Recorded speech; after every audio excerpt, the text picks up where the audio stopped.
So one of the big debates that's constantly popping up amongst the Miraculous fandom is the question of whether Marinette should be properly akumatized at some point during the show's run.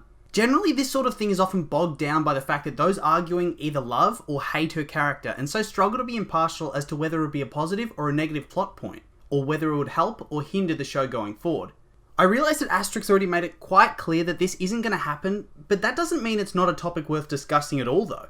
Now, I think there's some pretty strong arguments for and against, so today I'm going to try and break them down and come to some sort of consensus. First up, I'd like to start with the positives. One of the best reasons in favour of Marinette getting akumatized is that it would show off some character development. I think Marinette's currently in that phase where big portions of the fanbase love her and big portions hate her. It happens to a lot of main protagonists, and the arguments usually all sort of revolve around them being a Mary Sue, or being too vanilla, or taking all the focus off other characters. But Marinette being akumatized would let the story explore her character in more depth, in particular with the aftermath. A character like her would probably struggle to come to terms with the fact that she was akumatized and have a lot of internalized guilt to work through. It could make her less sure of herself and her new leadership position and give her her own little mini arc to work through. On top of that, it would be interesting from a Cat Noir perspective.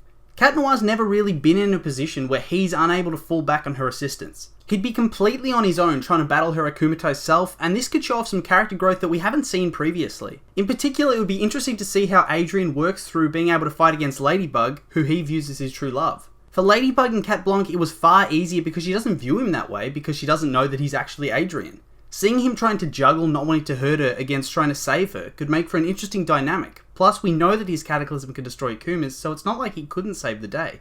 And on top of this, it gives the episode itself a gimmick for it to stand out. As we get more and more content, the more the show runs the risk of feeling a bit samey. Some episodes kind of blend together or are just forgettable. Now, the writers have been quite good at staving off this kind of thing, but the more you write, the fewer new concepts you'll be able to think of. I think it would just add a fresh storyline and a new episode format. But on the other hand, there are some definite problems with this. The first of these is different power levels. I think no matter your position on which character is your favourite, it's pretty clear that Ladybug's presented as being far more powerful than Cat Noir as a hero. Even when Cat Noir's powers and abilities were enhanced by Hawkmoth's Akuma, she was able to get the better of him. It wouldn't make sense for Cat Noir to be able to beat Ladybug once she's been enhanced by an Akuma. Her powers would just overwhelm him completely. On top of that, he doesn't have access to the Guardian box, so he can't even get help. It would take the writers covering him in plot armor for him to come out on top, and that would be really annoying. And then we come to the fact that in almost every scenario, Ladybug needs to be able to revert all the damage done to the city using her Lucky Charm item.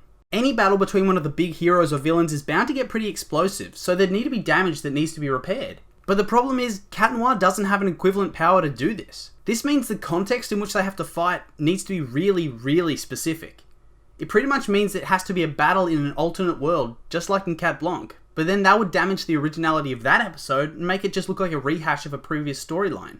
In my view, the only real way to get around this is if future Marinette gets akumatized and Bunnix comes back to get little Ladybug to help. This would open up a whole new character dynamic with young Ladybug and an adult Cat Noir who could mentor her and look out for her while she's in the future. It also means you'd have the ability to clean up and have no long-lasting effects on the main plotline. It would essentially be its own self-contained little story. The main downside to this though is that time travel is always risky business, and using it too much can cause problems with your plot, particularly by creating huge gaping plot holes. Plus, the writers might not want to reveal the future too early because it kind of gets rid of the suspense of potentially seeing it all unfold after Gabriel's tenure as Hawkmoth ends.